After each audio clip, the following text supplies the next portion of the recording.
How's it going, all you bitches and bros and non-binary hoes? On this week's episode Zero's podcast, we'll be talking about the tragedy at Robb Elementary this past week, Amazon developing their own God of War series, Paramount's Halo series. Is it good or is it bad? And a bit more. So sit back, relax, share with your friends, and enjoy the show.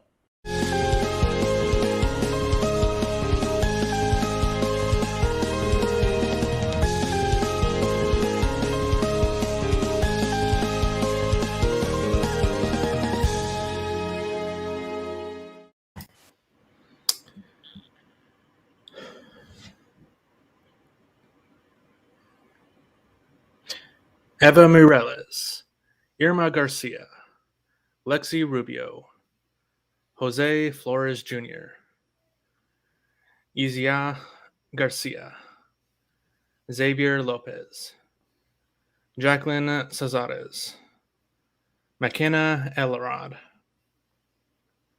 Althea Ramirez, Emire Garza, Miranda Mathis, Tez Mata, Annabelle Rodriguez, Elijah Torres, Eliana Garcia,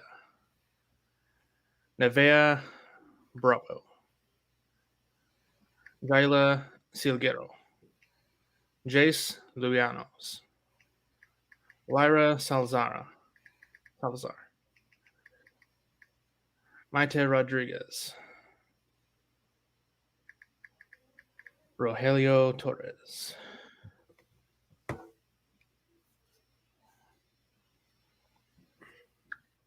How's it going, everybody? I'm Josh. Welcome to the Absolute Zeros podcast.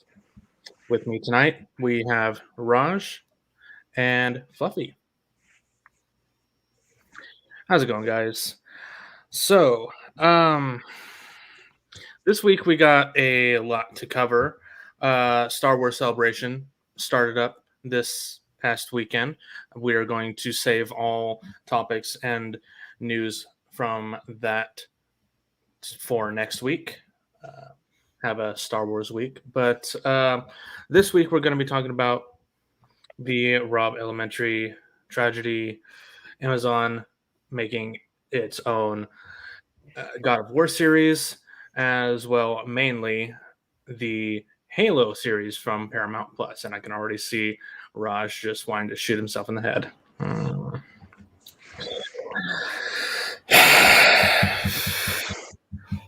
Hated it that much, eh? I'll get to that in a bit.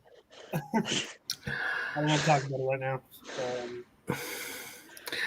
Starting off a bit heavy. This is I believe it was said this is the 28th school shooting this year in America. Oh my God. At least over 25. And you want to know what's worse? This is the only country that has school shootings, or at least school shootings to this degree that are unstoppable for numerous periods over a year. Australia had one a few years ago. Ended it. Government ended it right off the bat. Got gun control, got some form of law in effect so that it never happened again over there, overseas. But here in America, continuous, when it never should happen. And I and quite a few others I have seen over the past few days on social media and in the news as well, fully blame the law enforcement over at the what is it? Is over at Uvalde. How do you pronounce that? Uvalde, Texas. I completely blame the law enforcement over there for letting this horror go on for as long as it did. But yeah, it's a fucked up. It's a fucked up world. It's a fucked up situation. Something that shouldn't ever have happened. How the hell does a teenager get a hold of an assault rifle of any type, weapon of gun of any type is beyond me.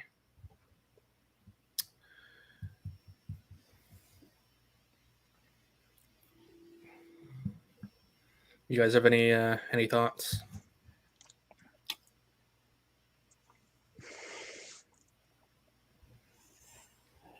I don't know. It's a really touchy subject right here. Like it's really difficult to express one's thoughts on such a horrific moment in human, one of the most horrific moments in human history right here. Like this happened what on Tuesday last week, right? Or was it Wednesday? Tuesday or Wednesday, I think. Yeah, like Yeah. I'm still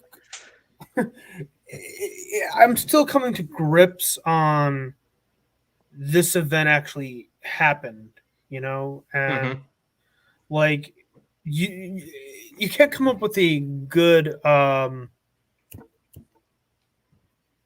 you can't come up with anything with like your thoughts are completely. First of all, it's horrifying for you know, like for those who have to read into this.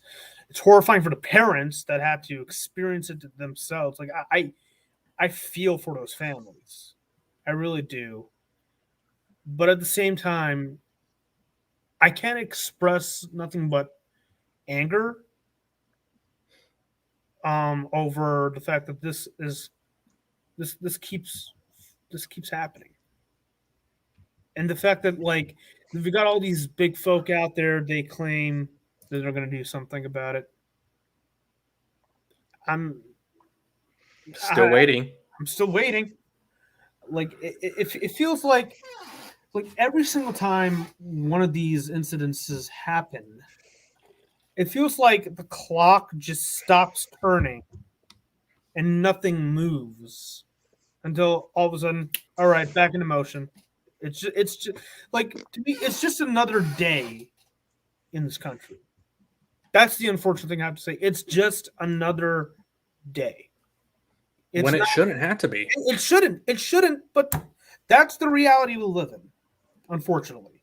So. 21 people who should still be alive today aren't anymore. They should be out having fun. It's now summertime for these kids.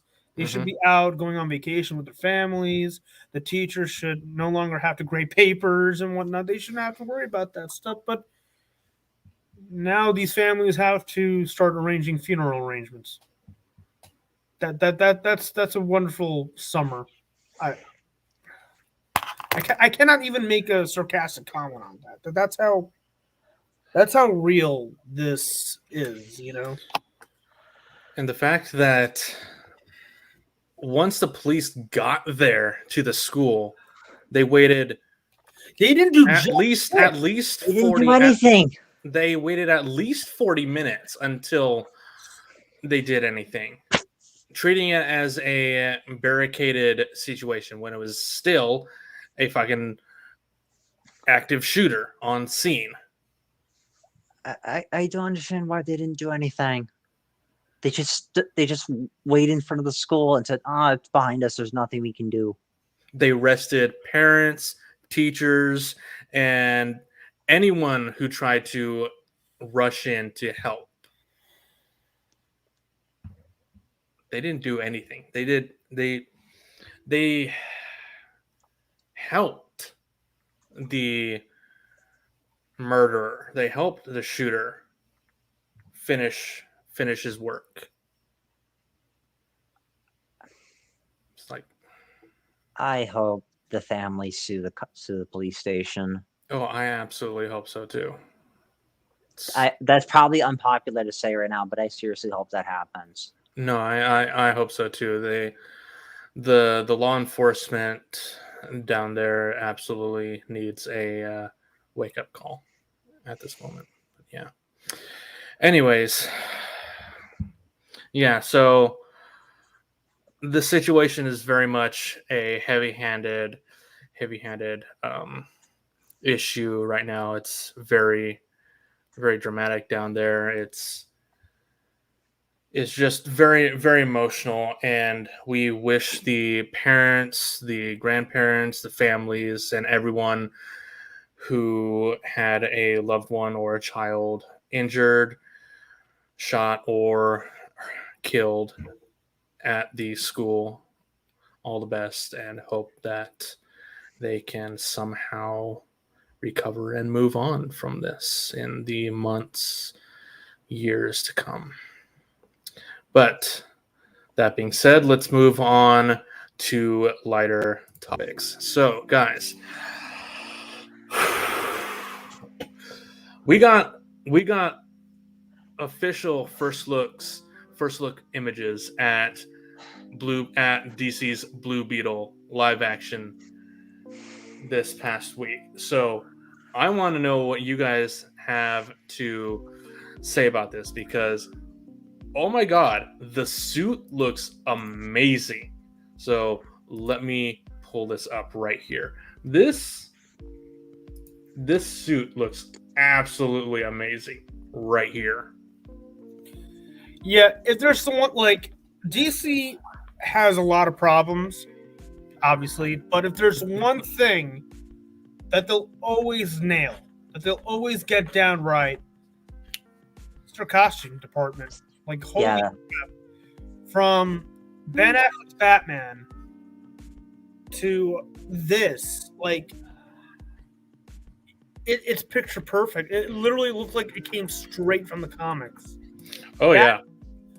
Like, I mean, look, no disrespect to the costume designers for Marvel Studios. They've done a hell of a job over the past God knows how long, but 14 years. Yeah, thank you. The thing is, the costumes in the MCU have gotten a little over repetitive, in my opinion. Like, it feels like, yes, they have some variations here and there. The only character, or the only couple of characters that come to mind that actually does work is the obvious Spider-Man, Iron Man,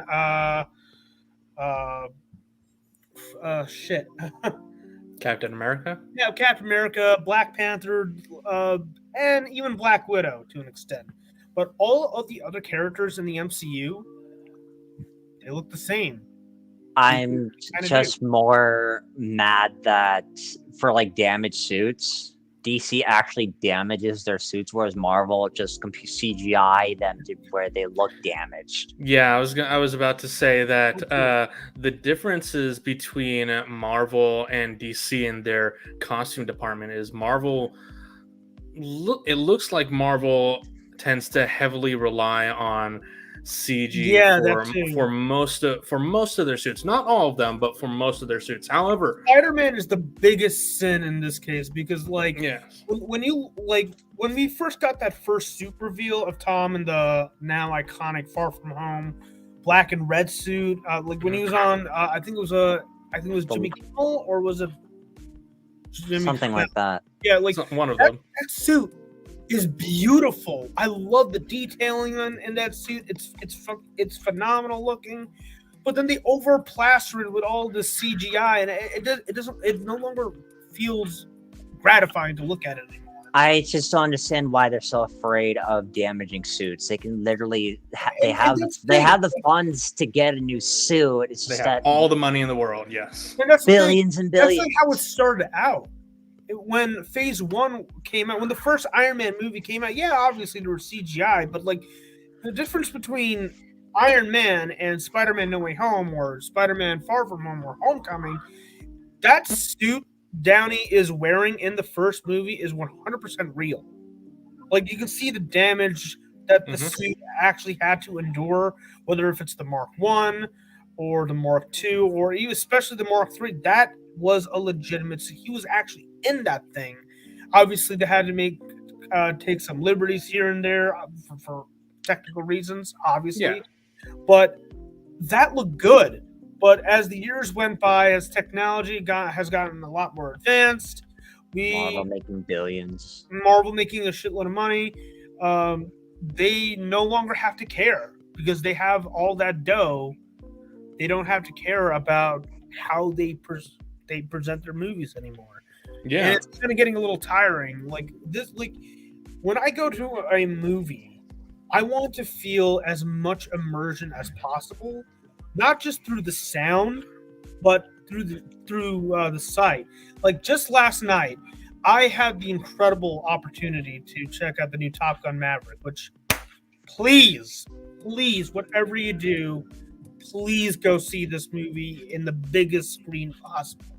This is how you do special effects, and this is how you do it. It's phenomenal.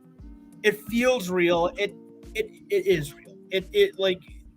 I'll definitely check it out once I get around to watching the first one. Oh I believe it's on Paramount Plus. It's on Netflix as well. It's also on Netflix. Just stick with Netflix for a moment. Pretty sure it's gonna jump off of the platform because it's gonna stay on Paramount. What I love that they're using a full body practical suit for this. Also, the actor they have here, Zolo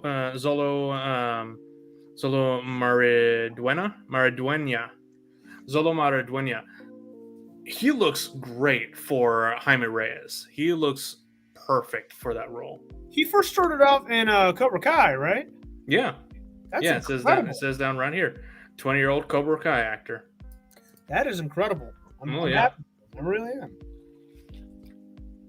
Now, granted, even with the full-on practical suit, they're still going to use a bit of CGI in post-production to enhance it, give it maybe a few upgrades, maybe give it light fixtures and whatnot. But overall, I think this is actually kind of reminding me a lot of Ryan Reynolds' Deadpool. Yeah. Even when the set photos came out, like that costume, like oh my god, Ryan Reynolds' Deadpool costume is probably the most pitch perfect costume you could ever think of. But was kind of concerning me was the eyes at the time. It's like, what are they going to do with that? Yeah, because for me, I know definitely that the face, the helmet right here is going to be CGI in post-production to a point, because in most of the comics and TV shows animated, it pulls back. It's a bio helmet, so it has to deform around his head, form and deform. But yeah, overall, I think it's a fantastic suit, and very much can't wait for the movie to come out. Yeah, just chef's kiss. When is it due for release, and who's directing it? When is it due for release? I do not know. Let me actually see.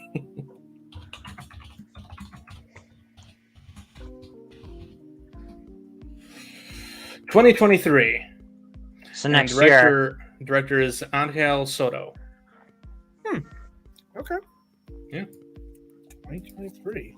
2023 is looking like it's going to be a really exciting year for all things entertainment, from video games to movies. I'm really, really excited. Mm-hmm. Yeah. Can't wait for Spider-Man 2 though. Yeah, that's right. Spider-Man 2 is coming out next year. Need to get a PS5 again. Yes. That's unless Sony can get their shit together with that.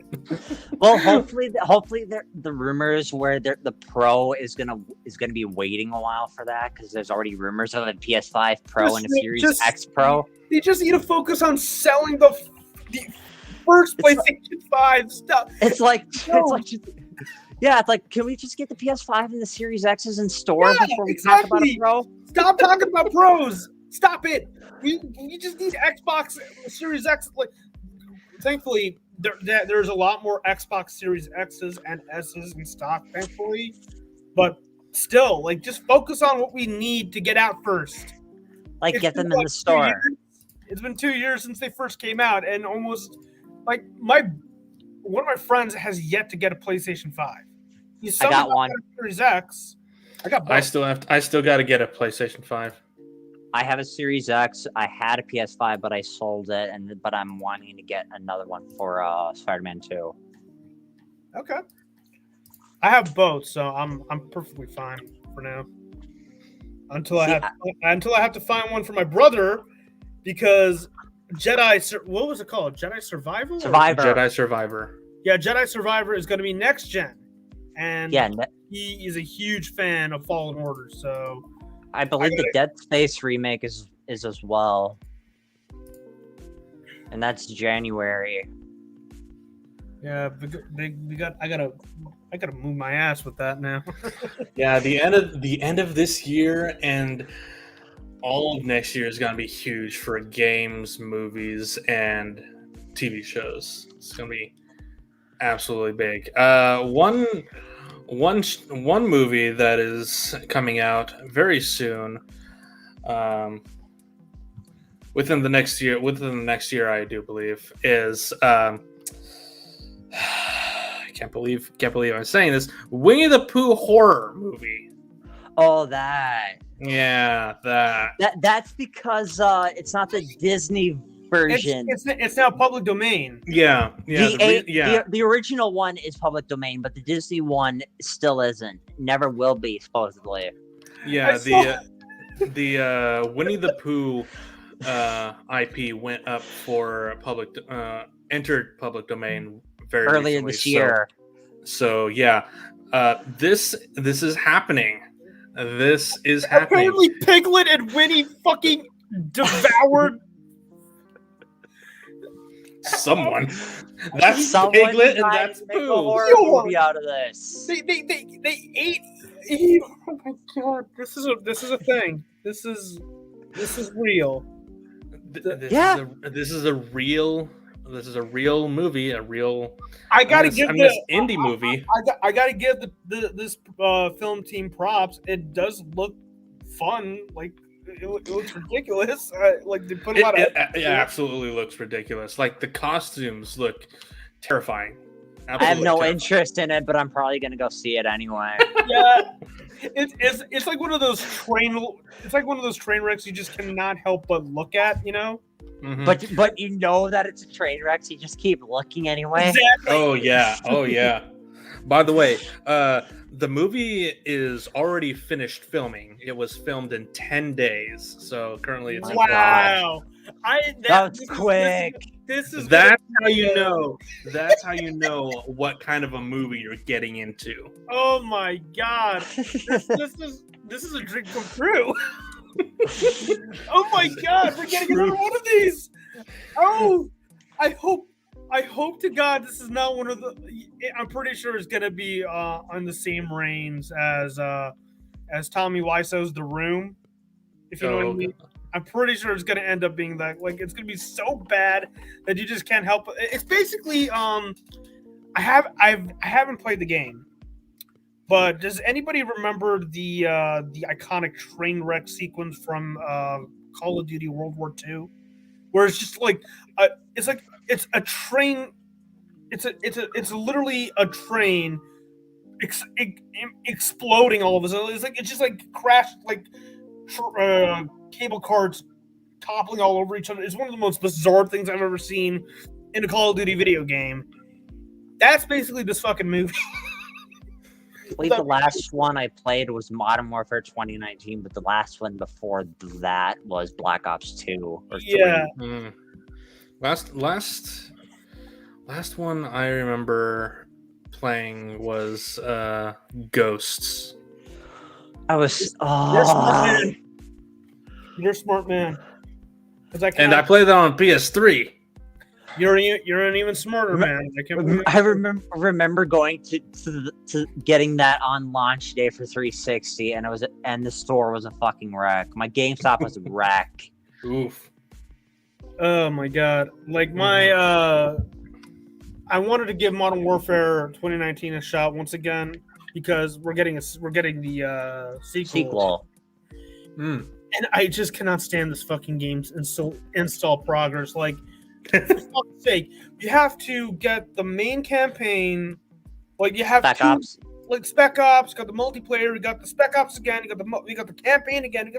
Holy shit! 2 parts of campaign, 2 parts of Spec Ops, and I believe 2 or 3 parts of multiplayer. Sense. And not to mention this is connected with Warzone, and like, it's a giant mess. What the fuck? And then Warzone's also needed for Cold War and Vanguard as well. So it's so stupid. Why would you do that to your own franchise? And then they're saying that Modern Warfare 2 has its own Warzone, or it's Warzone 2.0. What? Get the fuck. Oh god. Enough. Oh boy. Just enough. We don't need this anymore. So you want to talk about a wreck? You remember when actually Warzone was almost canceled, believe it or not. Because Activision could not get it done before the release date in time because they were having people work 24/7 on that DLC watch that they had. That was DLC where they had people watch on don't remember, but it was a watch that tracked your KD. They had people working on that 24/7 before they could get Warzone finished. Damn. Holy fuck. And that was the one thing stopping them from getting Warzone done. That's before intense. Release. That's real intense. I mean, speaking of new game titles and such, Sony gave license to both Netflix and Amazon this past week for 2 of their bigger. I'm actually getting a little excited about this. Amazon is working on God of War. Mm-hmm. Amazon is working on God of War, and Netflix is doing a Horizon. A Horizon. There's also everybody. You've heard of Ghost of Tsushima, right? Yeah, Ghost of Tsushima. Yeah, that's also getting an adaptation made by the guy who made the John Wick movies. Oh, really? Oh, yeah. From what I've heard, like what's his last name? Shit. Give me one moment. I wanted to play it. I haven't gotten around to playing it. Chad Stileski. Yeah. Oh, I wanted to play Ghost of Tsushima, but it was so hard to find at launch. I never got around to buying it. I've heard it's really good. Yeah, it's funny that you should say that because like I actually bought the game upon launch and I was super pissed off with how Sony handled next gen upgrades and whatnot. Like if you own a PlayStation 4 copy of the game and you do so happen to have a PlayStation 5, if you want to get the next gen PS5 upgrade, you have to shell out $30 extra. And keep in mind, this thing is already $60 already. What the fuck, man? I mean, granted, you get more features, you get an extra map, you got the next gen niceties, the what the hell, the dual sense thing that like vibrations. The haptic feedback. Haptic feedback. Yes. Thank you. I can't wait for you. Why did not? Okay, haptic feedback. You get all that, but like the fact that you have to pay $30 extra on this is just really ridiculous. Thankfully, I had a gift card, Amazon gift card on me, so I managed to get me some PlayStation bucks. So I had to pay extra to get Black Flag updated to a PS4, and I had the PS3 version, and I spent like $150 on the collector's edition. They still wanted $10 or $20 to upgrade to the PS4 version, so the PS3 version can work on my PS4. Ooh, damn. But yeah, Ghost of Tsushima is a really great game. I haven't really beaten it yet because for obvious reasons. My backlog is ridiculous, but I'm about to get into it. I really love this world. I've actually tried to replay it multiple times because of time constraints here and there. But like the concept is very very beautiful. It's very down to earth in its storytelling. It's very obviously Kurosawa inspired. For those Beautiful. like just please go check it out as soon as you can, because I have a feeling that Chad Stileski, thank you, is going to knock it out of the park with his Ghost of Tsushima adaptation. The guy has a keen eye for incredible stunt work, and that's something that you're going to fucking need for a samurai-based movie. So absolutely. All I've heard is like if you want Assassin's Creed in Japan, that's the game to play. And the last 3 Assassin's Creed games made me mad, so I didn't really want to play those. But yeah, it's like Ghost of Tsushima is the hidden Assassin's Creed game without being it's the Assassin's Creed game without it being an Assassin's Creed game. Cool. Gotcha. I love that. As long as it's better than those last 3, I'm willing to play it. Nice. But yeah, I really wanted to focus on Amazon's God of War because we all know that Netflix is more likely going to absolutely bomb Horizon because their adaptations are hit or miss and more miss than not. But Amazon has been doing very well with their adaptations. Got The Boys, Invincible, and currently they're working on Lord of the Rings, Rings of Power, which I am cautiously optimistic. I'm looking forward to it. Hopefully it's good. I think Amazon can do very well with God of War. Question now being is, where in the franchise do you think they're going to be telling a story? Do you think it's going to be completely new? Do you think it's going to take place in between 1, 2, 3, the Honestly, PS4 or Ragnarok or whatever? If I were to choose, I would love for there to be like an in-between between the original Greek mythology and Norse mythology of him getting to that point, because when you first start off playing God of War 2018, he's already there. He's been there for years at this point, right? He's got a kid who just buried his dead mother and all that. Like that was the whole point of that game. But what was his adventures like beforehand? I mean, they kind of talk about it very vaguely and whatnot. So like, how did this fucking demigod who literally stabbed himself in the chest with a giant ass blade at the end of God of War 3, how did he end up all the way in Norse mythology?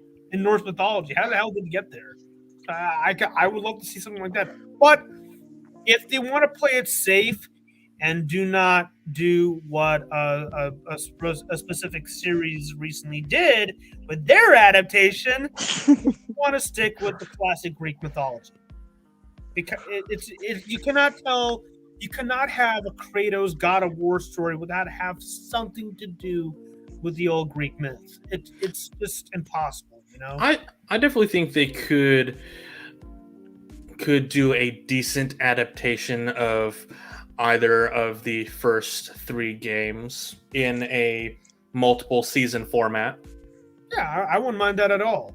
I think it would definitely help flesh out the world a lot more, because like when you play the games, you're obviously within the shoes or sandals, I guess.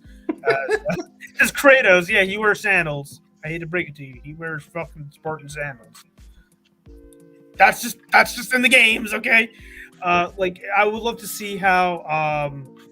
I mean, obviously in the games you go from point A to point B, and we have a bunch of cutscenes, sure, but there's a lot more depth. There's like it's a very rich, deep world that this franchise has to offer, and I think Amazon does have the funds funds to Oh actually yeah, they definitely have the funds. to push forward for that kind of rich world, so to speak. I also don't think the Greek pantheon has ever been portrayed accurately on any form of visual media. Because Hades isn't a bad guy. Zeus is the bad guy. And a whore as well. As long as he's not played by Russell Crowe, I'm okay. Just kidding. I'm just kidding. Fucking kidding. Butt naked Thor. Oh my god. See, I'm just hoping that it does the games. I only beat the first game. I didn't get very far in 2, and I also didn't start 3. I have 2018. I have 2018 on my PS4 Pro, but I haven't really started it because everybody's told me everything. All the spoilers, the twists. So they just go into Ragnarok. Yeah, I think they've got a lot of potential with the vast amount of mythology from actual Greek and Roman mythology, as well as the games. They can do a whole lot. Whole lot with the series. Absolutely. So yeah, very much looking forward to that in the next 20 years. But do you think they're going to bring David Scott Jaffe for the show? The voice actor? No, he was the creator of it. Oh, they have to. Well, they have to for him to be able to guide them. We're not talking about Obi-Wan today. That would be a lengthy discussion. So we're doing all Star Wars topics next week. I still haven't watched it. I'm waiting until I get done with this and I can go and watch it. I've kind of had a busy weekend over the last few days. I had surgery a few days ago, so yeah, I need to get to it myself. I saw it Thursday night. I got home from work. I saw it was uploaded early because of Star Wars Celebration. Told my dad, what are you doing? Can we watch it tonight? And he's like, I'm too tired. Let's watch it tomorrow. I was like, fuck, but okay. See, I was in downtown where I live, and I was getting a new controller, and I was literally going into the Taco Bell drive-thru, and I get a text from Disney Plus that Obi-Wan is not going to wait until 2 a.m. We're going to do it at 9 p.m. Pacific. Mm-hmm. And then it was like 10 o'clock, and I'm like, uh-oh. It's like, Disney don't give a fuck about your time. Watch our shit. They just want to hurt you emotionally. But then again, like, I still need to watch the Book of Boba Fett too. I'm so behind on that. At least, like, Disney's not like, Disney is like, for Star Wars, that is, like, they kind of take their time with their Star Wars projects, as opposed to Marvel, where there's like a project every fucking month at this point, like month or two, or every other month, or every 3 months, or something. Yeah, it's ridiculous. Right? Like, Marvel needs to chill the hell out, please. I mean, just got Multiverse of Madness. I mean, I'll still see them. Same, but absolutely. I'll order the movies. I'll get the steelbooks. Like that's my steelbook collection. 300 movies or so. That's cool. Yeah. First two episodes of Obi-Wan were real good. Not gonna spoil it, but I think longtime fans of Star Wars are going to enjoy it whenever they watch it, and anyone who hates it is idiots. So are we going there finally? So yeah. All right, folks. Goodbye. We're not doing the show anymore. Fuck it. Oh, okay.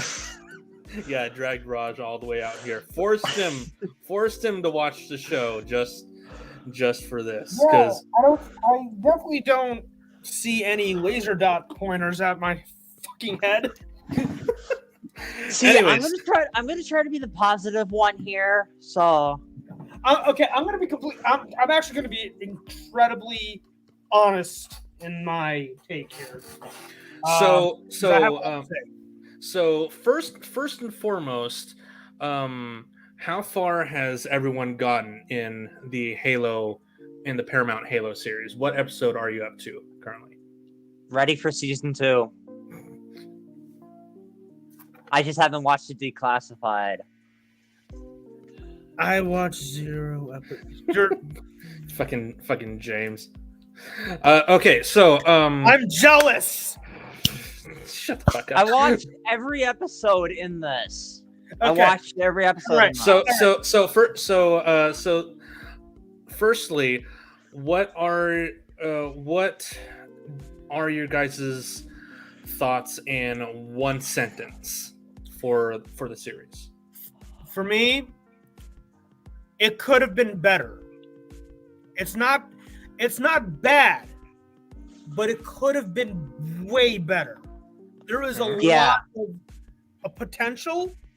There's a lot of potential in this series, but unfortunately, it gets squandered by one thing. One. Quan Ha. There you go. All right, so Fluffy. What? what are your thoughts in one sentence or paragraph? I was more happier about the show that I had something to watch, but yet also I was disappointed with Quan Ha. It took way too long for her to have her potential finally, to finally show her potential and why she's in the show, why magical was needed at all. I think they really could have had that in like the 3rd or 4th episode if they really needed to cut stuff. I was really happy with Cortana being introduced in the way that she did. Yep. But I wanted a lot more action than what I got. Yeah. I'm more or less on the same page. Hate Quan Ha. She's so after I liked it the first episode, and then once they started, like, she started complaining about everything. It's like, okay, so the fun was right here, and you're just tanking. After Professor Halsey, she is the worst character in the show. Halsey, here's the thing. Halsey is actually, I preferred her over Quan in almost every regard because yeah, Halsey's a bitch. There's no surprise there. She's a fucking bitch. but she was pretty bad in the games too. Yeah, she kidnapped children. Yeah, come on. But in the show, they made it sound like it was Captain Keyes and Halsey were kidnapping kids. In the games, it was just Halsey. In the books, it was just Halsey. And yet, like in the final episode, Miranda gets pissed because Keyes admitted, "Yeah, I helped Halsey kidnap kids," and Miranda's like, "Nah, I don't want to be around your dumbass." Is it wrong that I was rooting for most of the humans to die? I mean, I was. You know what? The only character that I really, really, really wanted to get a freaking Covenant energy sword through the heart was Quan Ha. She was, oh my god, the low point. Like I think you're thinking of like she was way below the low point. Like it was terrible. Like we must honor my father. We must rise and be resisted. Basically telling her this. Everybody's basically telling her that the stinking revolution is over. Dead. It's done. Stop and it. Then, but like also I think a pretty bad character as well was that general. one that was like trying to go after her? The fucking Soren? Pacific Rim guy. No. The Oh, one yeah. glasses, the one with like the little round glasses and that ended up showing his ass in the second or third episode. Yeah, that's the guy from Pacific Rim. Yeah. Yeah, but it's like they I thought he was pretty weak too. They didn't need him. I didn't care for any of the insurrectionist shit at all in this entire series. It would have been, on paper, it would have been a really interesting idea to actually focus on this side of the Halo universe, because we already knew about the Covenant. We already knew about the fucking Spartans. We knew about the Halo rings, the Forerunners, but the insurrectionist shit, that's frankly the most not so talked about aspect of the universe compared to everything else, you know? But it's like that general guy was saying that he was part of the UNSC. Yet there in like the games and the books there weren't really people doing that.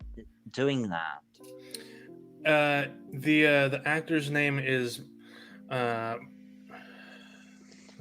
me see if I can find it. I'm just gonna call him the Pacific Rim Doctor. I don't care. He isn't. The actor's name is Bern Gorman. His character's name is Venture Grath. I'm So still calling him useless. Pacific Rim. I don't care. He was so useless. You want to know who's just as useless? Kai. I liked her. I'm kidding. I actually like Kai as well. She was okay. She's good. It's like when she took she took the pill, the thing out of her back and had the blood and she colored her hair. That was like my favorite. That was like my favorite That part was of cool. her. Yeah, That was cool. That was already my favorite character at that point. Let's talk about the big guy himself. Cheeks. Master Cheeks. Master. I'm gonna keep my helmet on for a moment. Now take it off. But I don't remember what the memes call it. Mr. Cheeks. You know. Cheeks. I don't know. Raj, you right now you have more Master Chief screen time than Master Chief had with his helmet on in the show. Yeah, I thought I've seen on Reddit that they had it where Kai and Chief were talking, and then Chief had the helmet on and his full armor, and they were saying that should have been like quote unquote a legendary ending. So disappointed. I tried to track through each episode, but the one I actually did fullest was in episode 2. Chief's helmet is on for a total of 3 minutes throughout the entire episode, and yet in the first episode it's gone in the first 20 minutes. Like, what warranted it? It's like, okay, we get it. When he's not in the suit, you don't need to have the helmet. But when he's in full Mjolnir armor, he has to have the helmet. The helmet. Like, but yet, I can understand like the black UNSC suit. I can understand it because in the books they mention those suits. Yeah, but like I don't understand why when the Spartans have the armor, they don't have their helmet. I can understand the other Spartans, his other teammates, but for Master Chief, we've rarely ever seen him without his helmet. So he was in the suit. Can you hear me? Barely. I can barely hear you. Yeah, now I'm gonna keep this off now. I have a reason to take this shit off. Because first of all, it's tough to breathe in that thing. Secondly, you cannot hear me at all. But it's like, but from what I've seen, like on Reddit, when Kai was talking to the other Spartan, when they had that briefing, I could have sworn that they said, like on Reddit, they said that there was a red versus blue Easter egg there, with how Kai was talking to the other Spartan. I don't remember which two Spartans, but in Red versus Blue, they talked to each other like that in one of the episodes of Red versus Blue, and they referenced that as part of an Easter egg. I gotta look at that again. I will And say then- this. and- I will say this about Chief in the finale. That shit was dope. Him wearing the helmet. I mean, obviously you still see his face up until Cortana Help. Cortana. I can't remember what it's called, but it was like she had to put her hand on his chest and it like took over his body. I want to say, like a lot of people were a little disappointed with the fact that, we did get the Master Chief finally not taking off his fucking helmet and kicking ass, but it was mostly Cortana puppeteering a dead body because Chief is dead. I don't want to jump to that conclusion right away because we still have to get season 2 off the ground anyway. So I hope there's more action in season 2. I I want hope- to know. I want to know what Spielberg did to this to cause so much drama in the show. Yeah, but aside from that, forget about the whole Cortana puppeteering a dead body. Okay, that shit was dope though. Like him not saying a damn fight scene? thing, doing what he needs to do, being a badass. Like this show. Like the Master Chief's armor, especially the Master Chief's armor. Holy fucking god, that armor is awesome.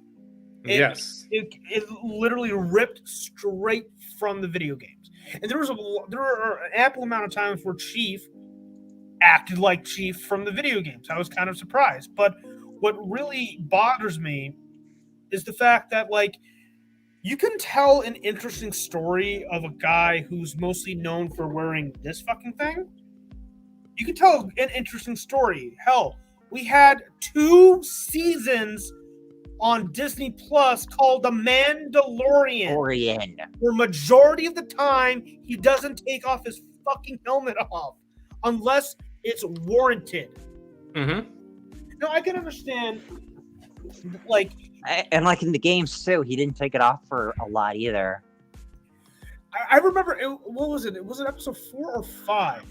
I think it was 4 where they're about to reach the planet Eridnus. The fight. Yeah, he puts the helmet on. He puts the damn thing on. Gets on a warthog, starts driving to his old home, and then all of a sudden he takes it fucking out. It was just a split second of it. Yeah, the home planet. Yeah, why was that even necessary? That was beyond stupid. It really was. It's like, why even put the helmet on then? And Pablo Schreiber, God rest his soul, but I he actually came out recently saying defending the show's writing as subverting expectations. He tried subverting expectations. Yeah, he said he played the games and read the novels. Mm-hmm. And when you work for somebody, you have to defend what they're doing. But I just don't think that I don't think he wanted to defend the writers when he wanted to defend the games. I can absolutely believe that he's read the novels and played the games. His performance and how he is portrayed in the show isn't up to him, unfortunately. So yeah, so I think he was given sort of a bad script. Oh, absolutely a bad script. It was a horrible script. Also, I didn't understand McKee at all. I hated her from the big. I don't even before I saw the pilot and everything. I was like, why the fuck does the Covenant have a human spy? Especially they wanted to get rid of all the humans anyway. Why? Okay, I'm gonna give this version of the Covenant this. All right. I want to give this version of the Covenant the benefit of the doubt, considering the fact that the video game version of the Covenant is a lot smarter than these 3 fucking dipshits. Okay. Oh yeah. They absolutely are. All right. But if I want to give them some form of credit, like they clearly brainwashed her. They fucking indoctrinated her to be part of the Covenant. They did something to her. But they didn't show shit, though. They just say shit. But this is a visual. God damn it! This entire show is it's basically tell, don't show. To me, she's like a female Kylo Ren.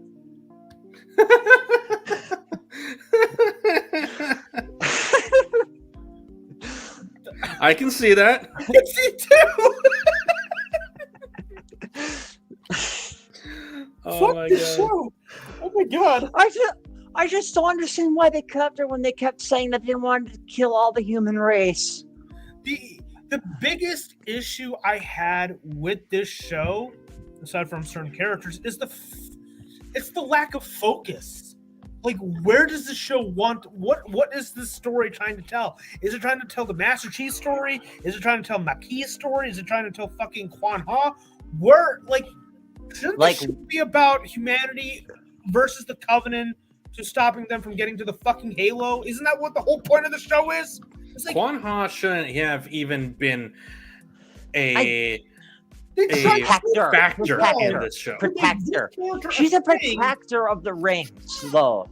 Like, it took way too long to show that she's a protector of the Halo rings. It took way too long to show that. Like, by the time they did it, I lost it. I didn't even see episode 7. I didn't even see episode 7 because it was just like, this character is just wasting my time right now. Why did you wait till this fucking long for me to get invested in you?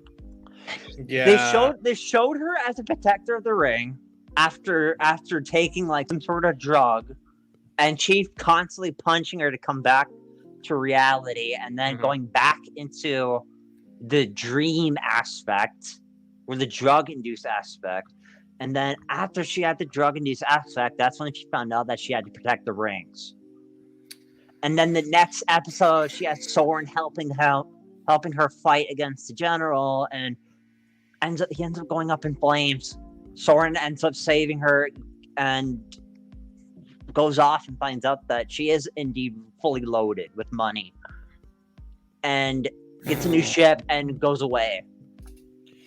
Like, that's how they end her the only story. way to prove.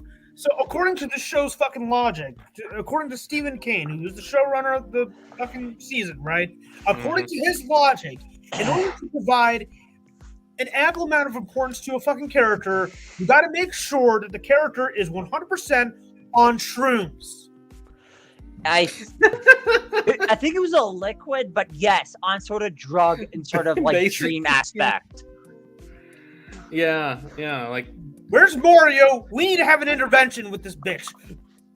Like, I can understand having a story before the encounter and any encounter on any Halo rings, whether you're trying to make a story before the games or an entirely new story. I can understand that. Make it fucking interesting.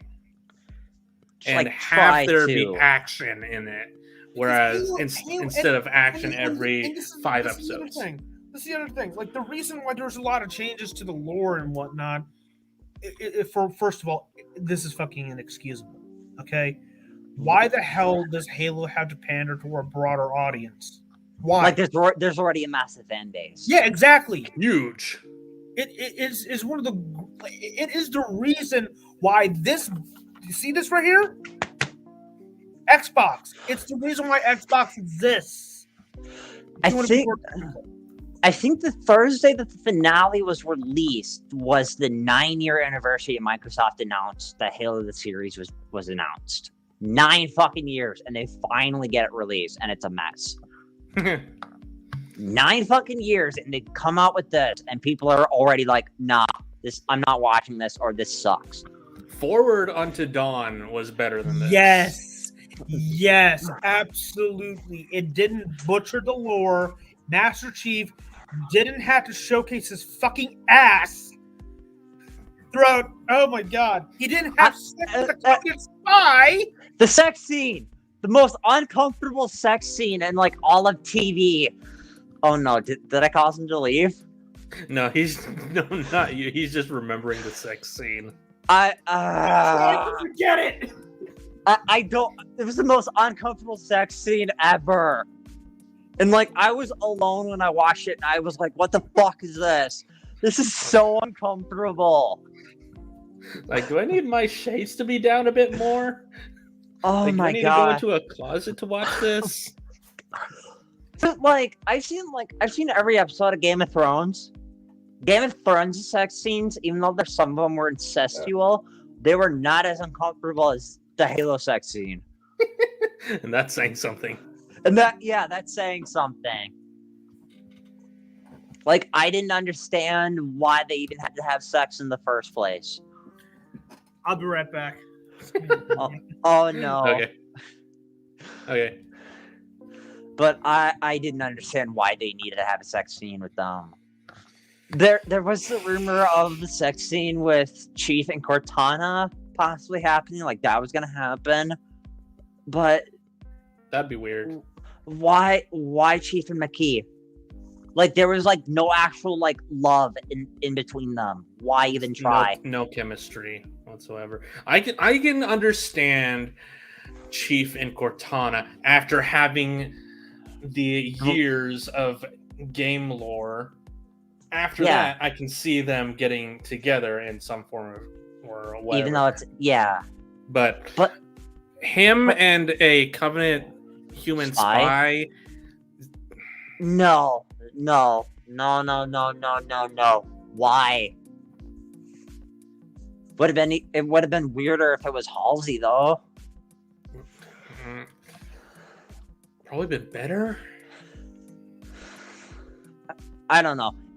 That would have been uncomfortable for me as well. It would have been better if it was Kai. Yeah, probably. Yeah. They're going through the same thing, experiencing different emotion. I don't know. I don't know. I got the Cortana stuff, so I'm more of a fanboy for that. But I was actually happy with Cortana. I loved her. I loved her. I still think I still think they should have used the original face model, but other than that, I think Cortana was more or less perfect. So because of how messed up the show was, I kind of started a thing online to like try to get me hired for season 2 as the male Cortana as a joke. That'd be dope. And yet there's actually some people that are like, dude, that'd be awesome. And I'm like, well, if they say something. But I don't think they have my number. Need to knock on Paramount's doors like, hey, well, I can actually make this good. I tweeted to 343, I tweeted to Halo, the Paramount page, Microsoft, tweeted to everybody. I'm like, hey, I'm willing to accept being hired for season 2 as a male Cortana. Do it. Just to have glasses and like long blue hair. God. Do it. I'm trying.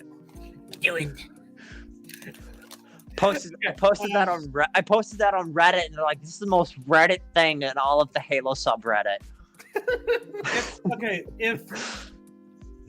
If I wanted, like, I'm obviously, I'm pretty much done with this fucking series, but what I would love to see in a season 2, because things can get better. Because like the ending, the finale itself, can always get better.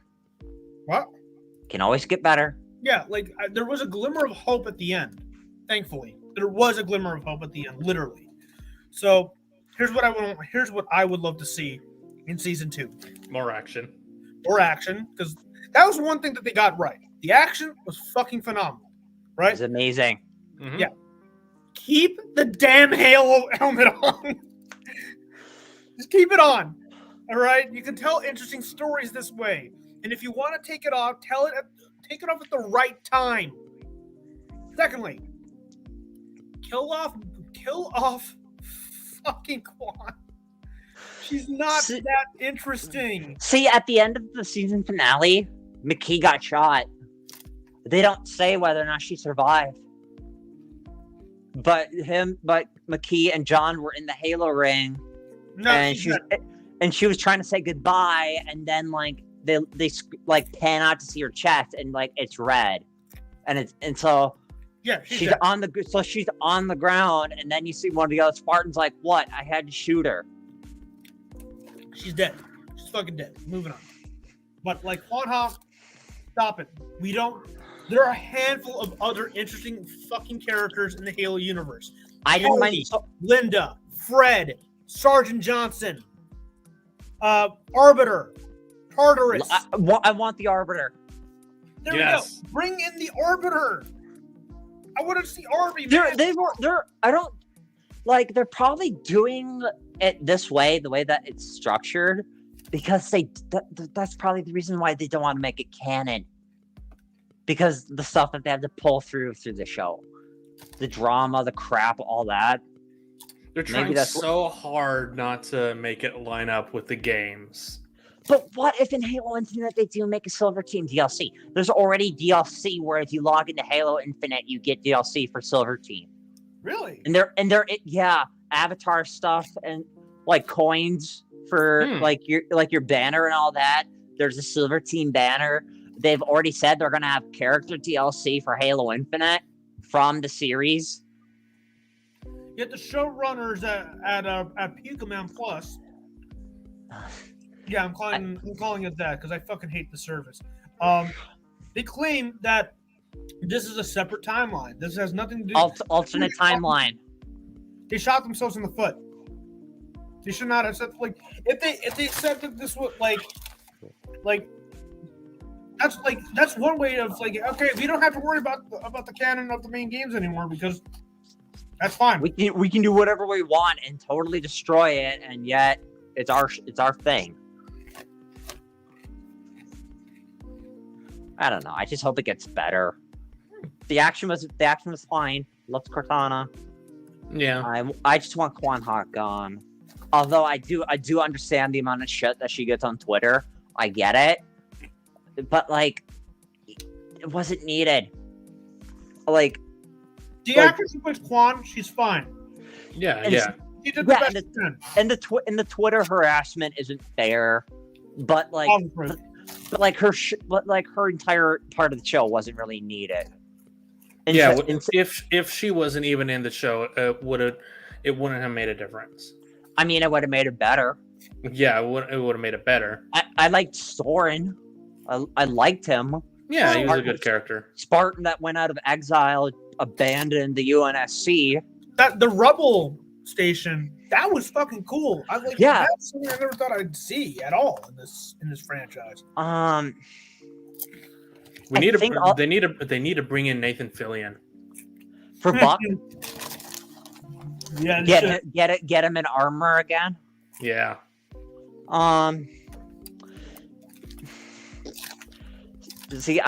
love Jen Taylor. I appreciate like my favorite. If you look over here, I kind of had a photo of I went and picked up my Series X in a Cortana suit, and I got her to sign it. Oh, that's cool. Awesome. And yet she's in Atlanta this weekend for MomoCon, and I'm trying to get her to come up to Minnesota so that I can be in this. I'm already wearing this when I see Breaking Benjamin in August, but I kind of wanted to do that. Yeah. Remember Halo Outpost Discovery? What? There was Halo it was a convention a couple of years ago before the pandemic. The Discovery. Yeah, the Outpost Discovery. And that was in Chicago, wasn't it? It was in Chicago. It was in Houston. Yeah, Houston. It was also in New York, I believe. I would have loved to have gone. It was amazing. They had like a. So it's basically laser tag, but it was awesome. I that's the arcade game, or is that like an actual convention? It was a convention. It was okay. They need to bring it back because like I'm thinking of that arcade game that came out where it's like 4 players on a giant like 32-inch screen. There is a mall that's like 20, 30 miles away, and they have that arcade. Oh, That's cool. And I've wanted to play it, but I don't have like 3 other people. But I know a friend in the UK who spent like £30 on it, and they beat it. wow. That is dope. Yeah, And they said, I haven't heard of Outpost Discovery. That's pretty cool. if I can find the arcade game, I'll try to send you guys a pic of it. Cool. All right. Outpost Discovery was like the last true. Like it felt good to be a genuine Halo fan again, being at that convention. I got to meet Steve Downs and Jen Taylor over there. Never gonna get that experience ever again. I got my fucking controller signed. It's upstairs. I'm too fucking lazy to get it right now.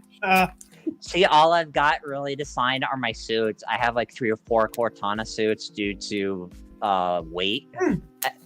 If they do it again, which they should absolutely. They should. You should sign up for the Halo cosplay contest. I should. I just don't want to like dye my hair or get a wig. It's better for me to keep the hair that I have. Do whatever you want, man. Makes sense. Yeah. I mean, it's bad enough that when I had my Series X and did the launch in the wig was already a hassle to keep on with my long hair. And then I started deciding in last year that if I have to wear this, I'm keeping my hair as it is. I lost my multiple blue wigs. It's not worth it to keep it on. Mm-hmm. Yeah, wigs can be a hassle. Trust me, I know. I had to wear one when I saw Lord last month. I had it where it's like had the chin strap and everything. I ended up having to have a hair tie on the wig just so that the long wig couldn't fall off. Wow, nice. Anyway, sorry about that. It's fine. So yeah. God, this show was a mess. It is a mess. I hope it gets better later on. Yeah. Had its high moments, but there's a lot of lows. Yeah, overall it had a lot of lows. So yeah, final thoughts on the show. Keep Soren, lose Quan Ha, make Cortana do better, and show keep Chief the and armor. helmet on. Yes. More action. Also, did you guys notice that the notebook at the end of the episode of the season finale was a prop from the collector's edition to Halo Reach? No, I didn't. Yeah, the journal that she's writing in at the end of the episode is actually a real prop that 343 had from the collector's edition of Halo Reach, where it's Halsey's journal. That's cool. Good little bit of detail. Still mad about the sex scene, and then Cortana is just watching like, damn it. Why would you do that to my girl like that, man? Come on. She's like, that could have been me. She got cucked hard. If only they hadn't killed my body. If only they hadn't killed my body and said, "Hey, do you want me to get involved somehow?" So she got cucked hard. She just had to sit there and watch it. Oh my god! I can't believe you.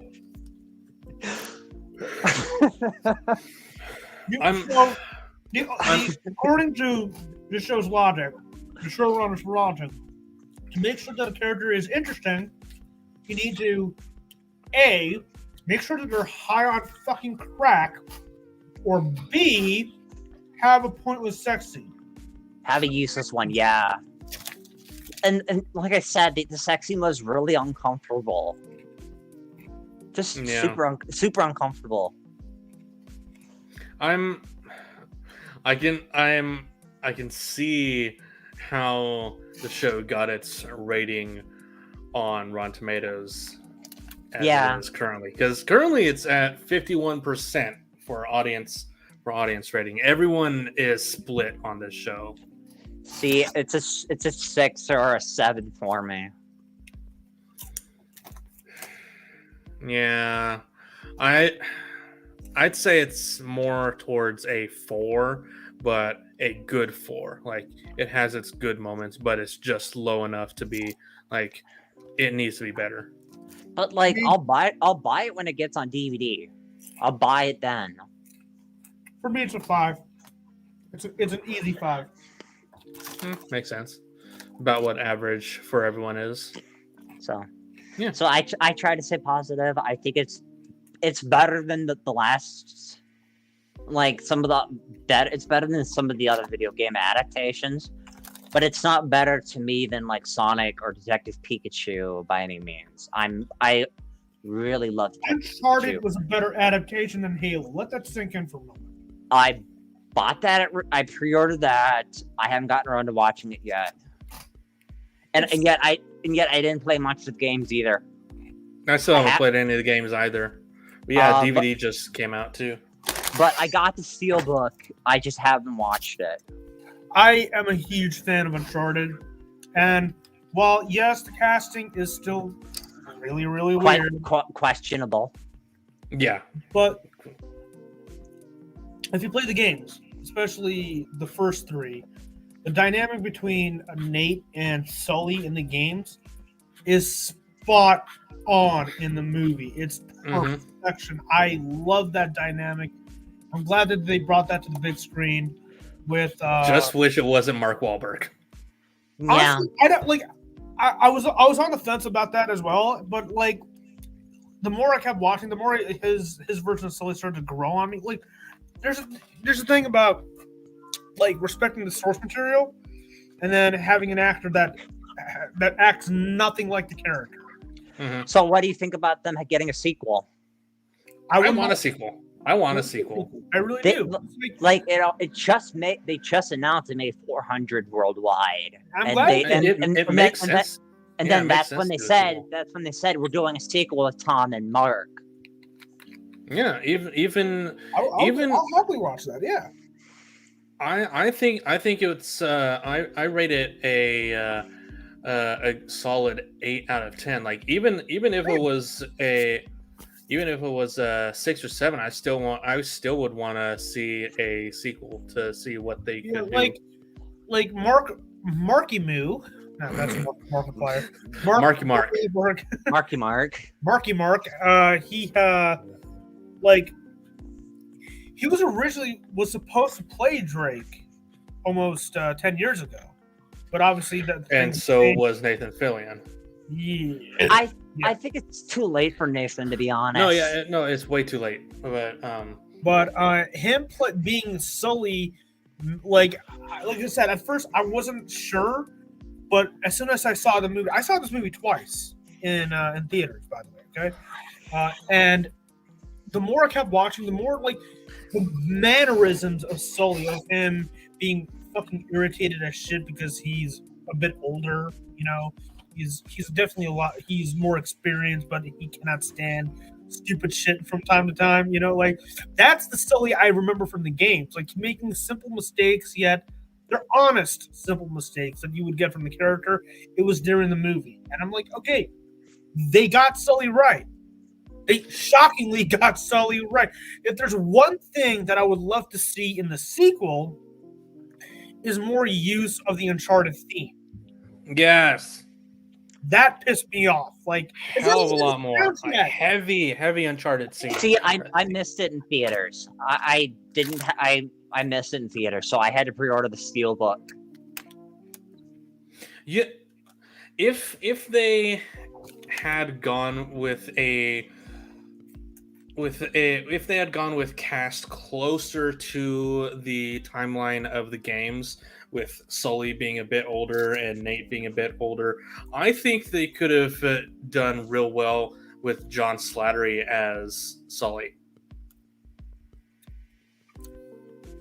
He was Howard Stark he was Tony's older father in the Marvel movies. Honestly, for me, my dream Sully portrayal is J.K. fucking Simmons. Come on. Come on. Tell me I'm wrong. Tell me I'm wrong. You're wrong. But it would be.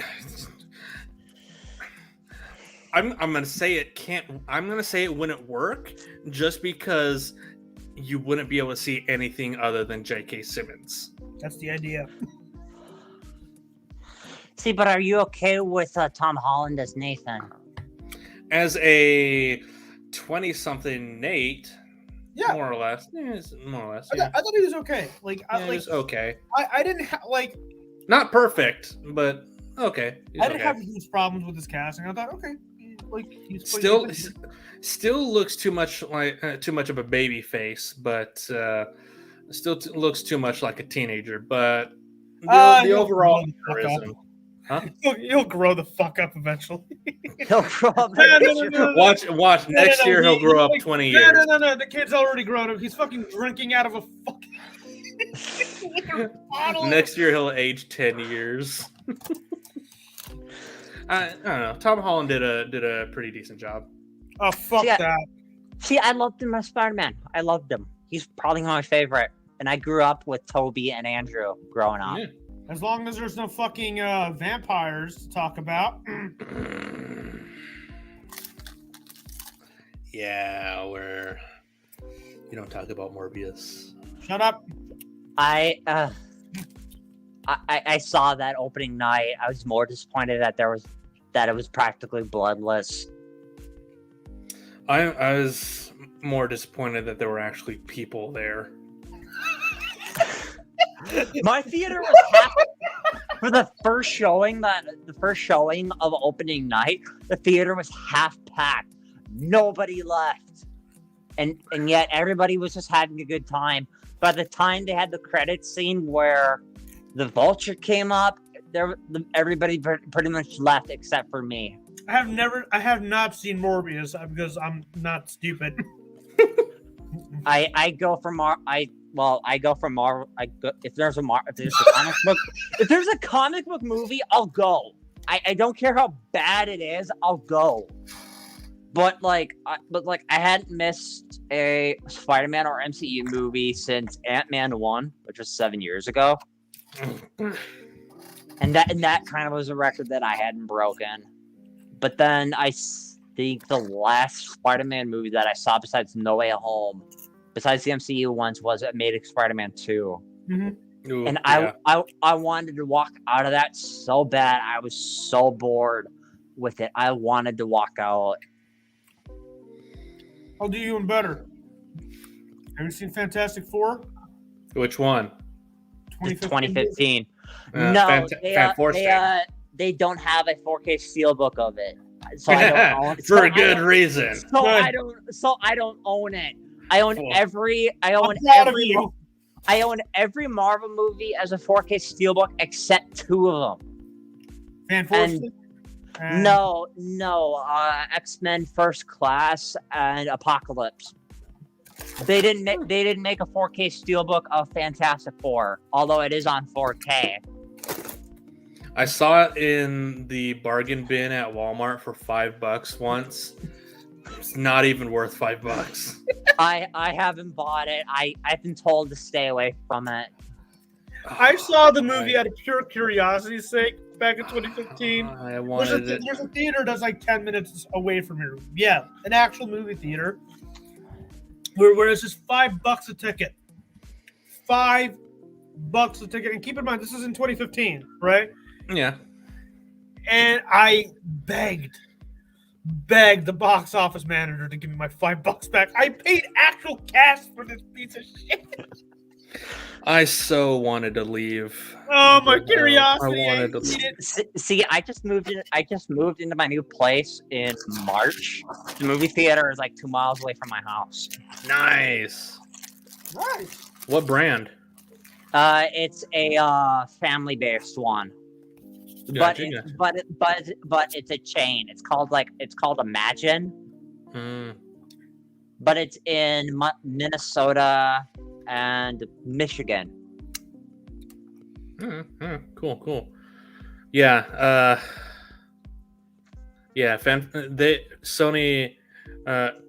Fox did Fan Four Stick dirty. However, I did see Dark Phoenix opening weekend. I saw that in Dolby. I saw that in Dolby Cinema, like on a Saturday at a 6:00 showing, and yet the entire theater was freaking packed. Nobody left.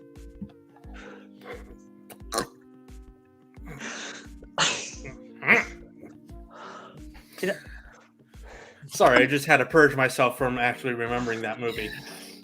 Yeah, I remember. I had the steelbook for it. You literally look like you just drank a vial of polyjuice potion. I'm just remembering the tragic end to the X-Men. The tragic universe. end. I didn't see the New Mutants though. I didn't see the New Mutants. I have it. Proud of you. I haven't. I didn't see it. It's a good movie. I missed it in theaters, but I have the steelbook, so that's something. Should have been R-rated, but still a good movie. If Morbius would have had the blood, I think it would have been R-rated. I think the last two Venom movies should have had blood, and they've been R-rated. Yeah, that's what you get when your movie is produced by a complete kumquat of a producer named Avi Arad. And then like for whatever reason during No Way Home, they thanked him for creating the vision of Spider-Man, and I'm like, dude, you should have thanked Sam fucking Raimi. I couldn't help but laugh my ass off from that. Both times I went to theaters, when that came up, I flipped it off. I was so mad. Like I saw my theater, like when I first saw it, like I saw it 3 times in theaters, and I saw it 3 or 4 times. And the 3 times I saw it in theaters, everybody in the theater just started booing the fuck out of the. See, I went and saw it opening night in San Francisco because I was down in San Francisco for Metallica that weekend. Nice. Saw the 10:30 showing, and yeah, everybody was booing the thank you to our Avi Avar, and I'm like, no, should have thanked Sam Raimi. Sam Raimi, fucking Mark Webb. But to think Avi, but they thanked him. They thanked him for it, and I'm like, no, you guys. The guy who's ruined more franchises than Saban. Yeah, let's thank him. Fucking asshole. And now Blade is supposedly getting a PG-13 rating, and he's involved with it too. Give me a break. Give me a fucking break. Sorry for language. Sorry if I can't say that. No, I don't care. But it's like, yeah, thanks for nothing, asshole. I can't express how much fucking vomit I have in my esophagus right now, just from hearing that. Say that again? Blade is getting a PG-13 rating. I have not. I had COVID a while ago, and that made me want to vomit. Oh my god. But then again, I said the Flaming Hot Dew as well. Oh my god. Don't get me started on the Flaming Hot Dew. That shit's ridiculous. Oh god. But yeah, basically because of him, Blade's getting a PG-13 rating. I fucking hate that guy. Excuse me, jeez. It's basically that bit from Jurassic Park where Hammond is he's just like this. I really hate that man. I can't wait for Jurassic World Dominion. Holy shit! I hope it's so much better than Fallen Kingdom. Fallen Kingdom made me want to leave. Made me want to walk out so bad. And then Let me ask you this: what would you rather see, Morbius or Fallen Kingdom? Morbius. It's easy. Wow. Fallen Kingdom had the one dinosaur from the original Jurassic Park that they killed on purpose, and then as soon as they got to the talking about the mansion and the dinosaurs being there, I wanted to walk out because I didn't give a shit. The girl being a clone and all that. And then the clone with saving the clone dinosaurs. Oh, they're just like me. It's like, nah, fuck you. I wanted to walk out so bad. At that point, yet it was opening weekend. Theater was packed. It was a 1:30 showing for Fallen Kingdom.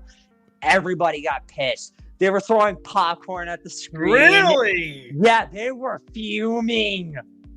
There were several people who stayed, and then management came up, and they're like, we want our money back. This is a terrible movie. But did you sit through the whole movie? Yeah, but we want our money back because this was pretty shitty. No refunds. Excuse me. Oh, man. I was lucky that I had a free ticket, so no complaints there. But like, even there are some movies I regret free tickets on. Fallen Kingdom has a 48% on Rotten Tomatoes. Well deserved. I think it deserves lower. Yeah. I think it's the worst. What were the user rating? 47, 48. Oh, okay. All right. I think it's probably the worst one alongside 3. I don't think you can really beat the first one in terms of the magic, and the vibe. No shit. So like the original is... James. Like I saw Jurassic Park in 3D opening weekend, and I was so blown away. And yet I was actually more scared when I saw it in 3D than when I was a kid. And that movie scared me when I was a kid. When I was filmed. What can I say? When I was a kid, the Lost World's opening scared me more than Jurassic Park. And then I saw it in the first one in 3D, and I'm like, I'm really good on seeing this again. Who cares? As long as you come in and eat their fucking chili and sea bass, it doesn't fucking matter. These movies are gonna make a shitload of money no matter what. They do. I just hope Dominion actually does better than Fallen Kingdom. Yeah, I really hope so too. Especially with it being the final movie. This is entering a similar situation with the Star Wars sequel trilogy, because the first film and their respective trilogies were directed by one director. Then the sequel came out. It was directed by a totally different dude. Almost like it split the fan base in half, like it was nothing. And then the third film, the final film in this trilogy, brings back the director from the first movie.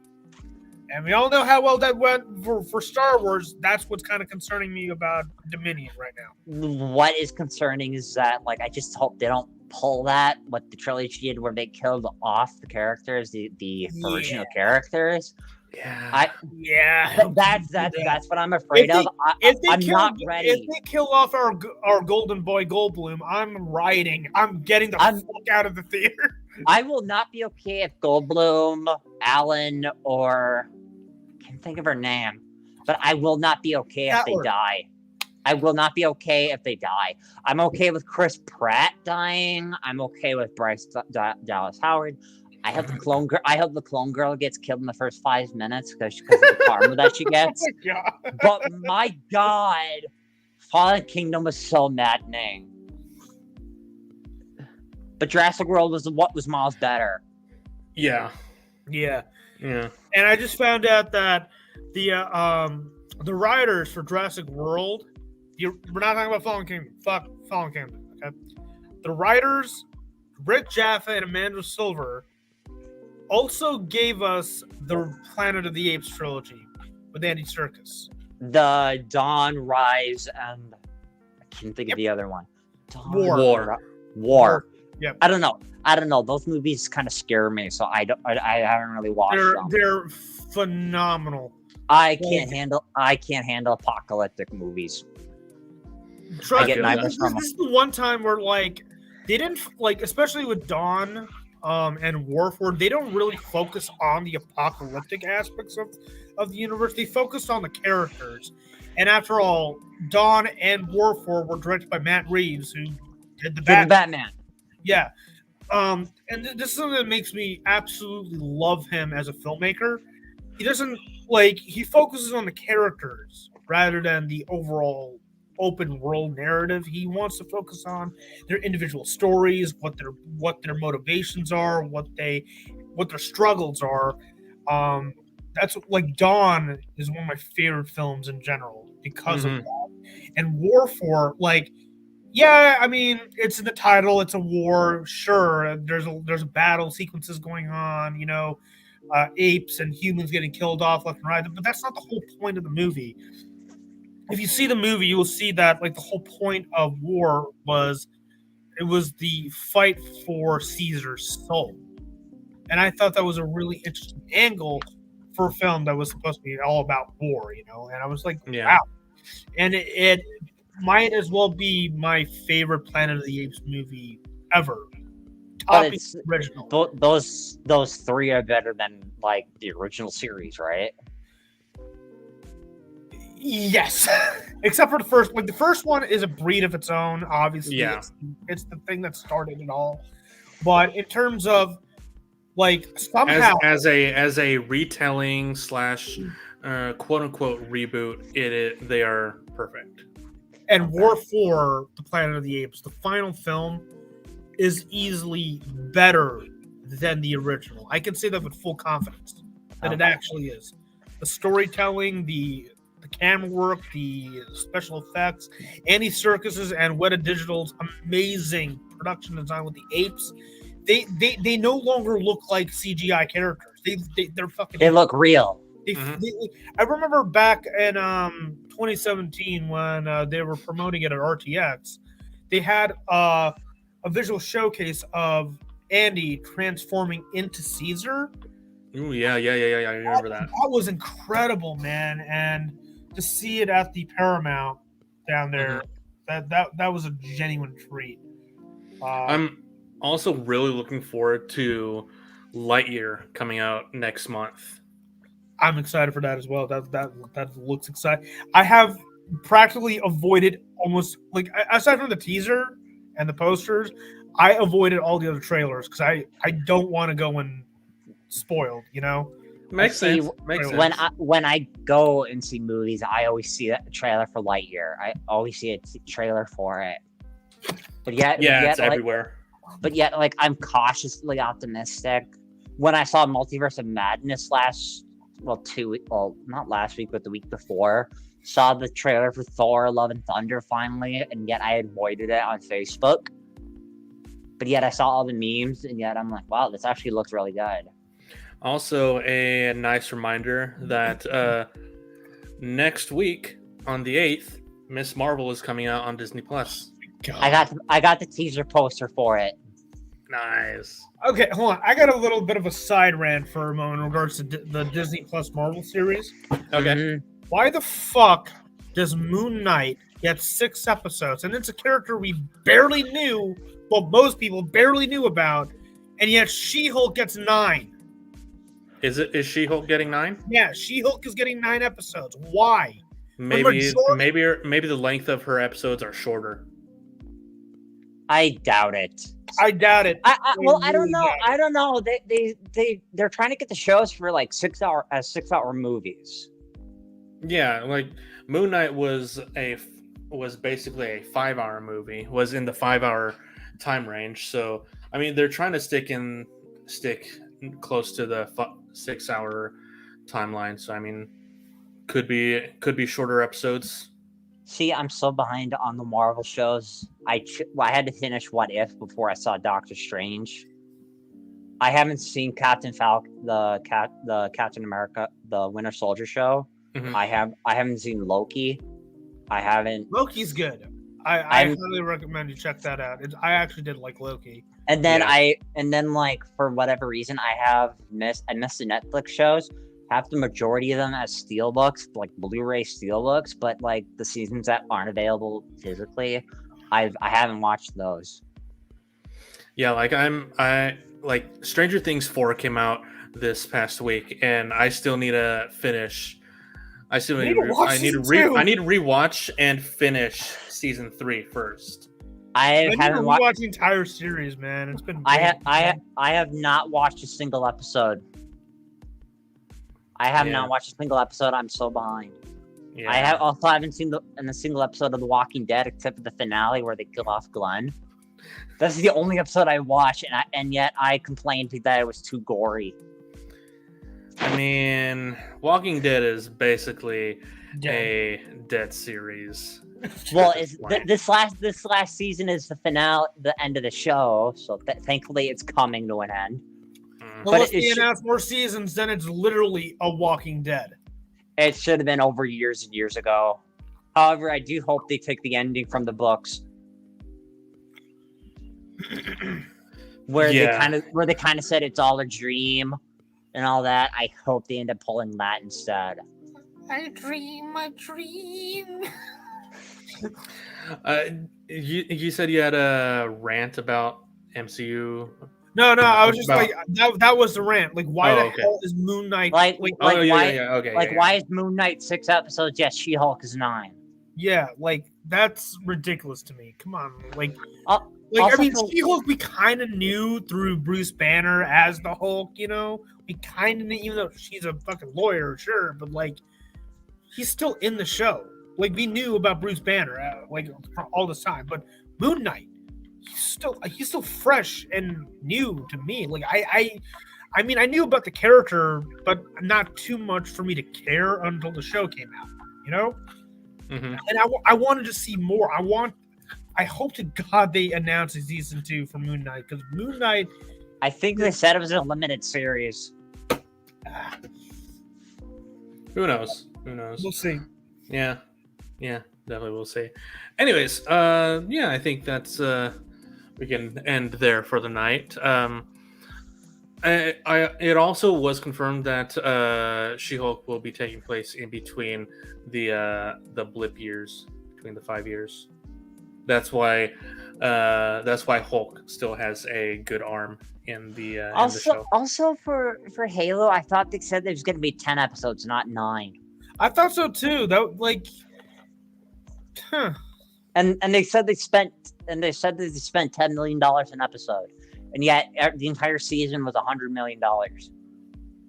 So where's the other episode? Or did they spend the extra $10 million on the declassified show? they spared no expense. Sorry. They spared every expense. But it's like also because like also the budget.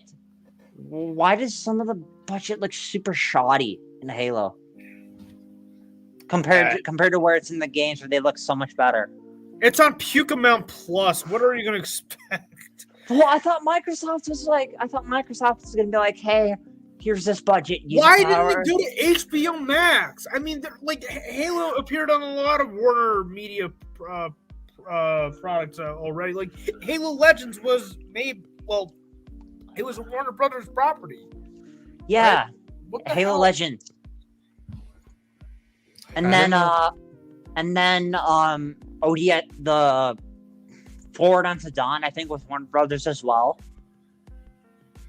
I think so. I don't know. I have to see. And then I think Nightfall was as well. Yeah, but nobody talks about Nightfall. But I know Forward Unto Dawn was Warner Brothers. Yeah, Forward Unto Dawn was definitely Warner Brothers. Yeah. So yeah, I don't understand why they didn't do it through Warner Brothers. And here's the thing, like Paramount, they're usually good when it comes to movies, like Top Gun Maverick, Sonic 2, and whatnot. Like they had a blast this year. Holy shit! But yet, if Halo would have been a movie, they probably would have done that better too. Yeah, they probably You really would've. would have. Yeah. But they didn't. Oh well. Oh well. Anyway, so yeah, Yeah. that's where we'll end it for tonight. So, guys, thanks for coming on. Anytime. It's fun. It's Thanks fun for having me you on, all. guys. Yeah, it was very fun, and thanks to everyone in the chat for joining us and expressing your opinions on the show. So hopefully you guys have a fantastic weekend, fantastic rest of your week. Hopefully you guys have a good Memorial Day, and until next time, stay frosty, people.